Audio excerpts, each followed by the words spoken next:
Ayan, gagawa tayo ng salad. Ayan, tanggalin natin. So, kainin natin ito, guys. Alam nyo mga guys, malapit na itong tanggalin ng kasimple. Gagawin natin gulay ang kamatis. I-slice ko siya ng paliit-liit. Then, gagawin natin gulay. Kakainin natin. So, yan. Yan na. Ulamin natin. Ito yung breakfast natin. Kikilawin natin ba? Yan. Yan. Kilawin na to ni. Ito yung kamatis na na-harvest ko sa aking backyard. Yan. So, 4. So, kikilawin natin ni. Kikilawin natin. So, ang gagawin natin, mag-ano muna tayo ng pipino. Alam nyo guys, ang sarap kaya nito.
Lagyan natin ng konting asin para maglasa lang. Hindi masyado marami.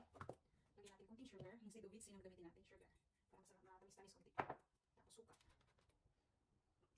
Oh, sobrang sarap nito. Lagyan natin ng konting tuyo. Nasa sa inyo yan kung gusto niyo ng tuyo. Yan. Tingnan nyo. Maganda yan ng pipino. Ito na. Guys. Mix natin. Ito na yung ulam natin ngayon, kamatis.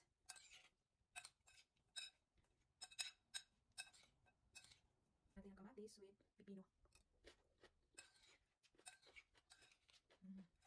Ulam na.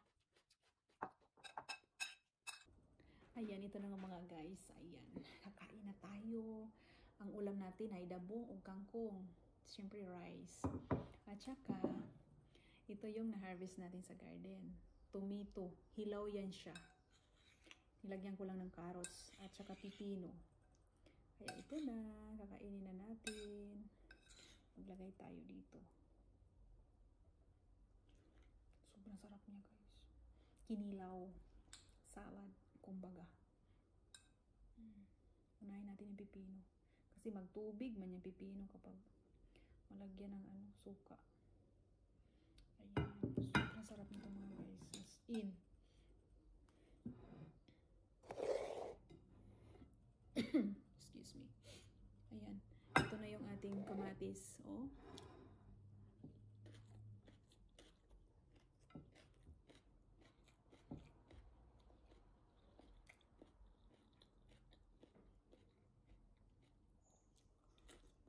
Tomato salad.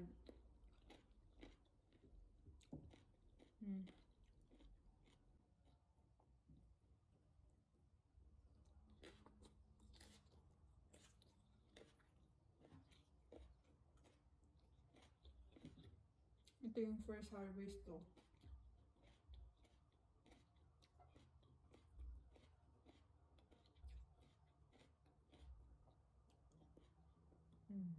Op, nahulog.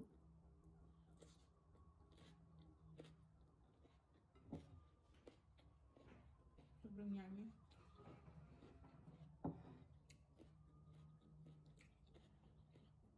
Kuha wala kang ulam, mag-harvest ka lang dito sa akin. Ang gawin ng salad. Malapit ko nang tanggalin.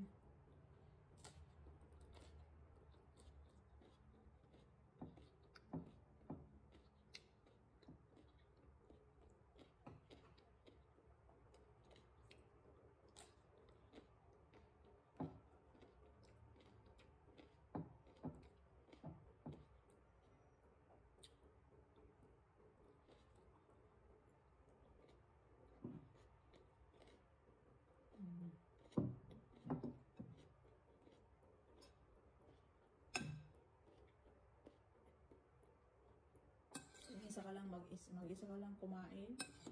Ikaw lang isa. Hindi mo kayang ubusin. Hindi mo kasing ginawa ko.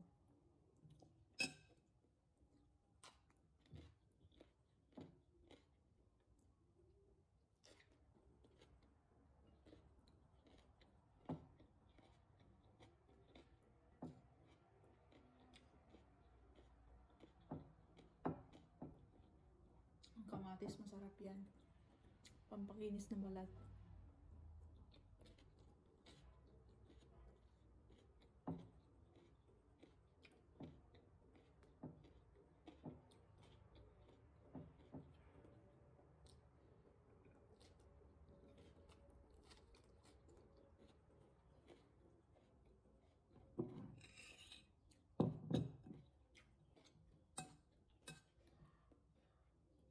Ako'y busy lang, stop sign ko.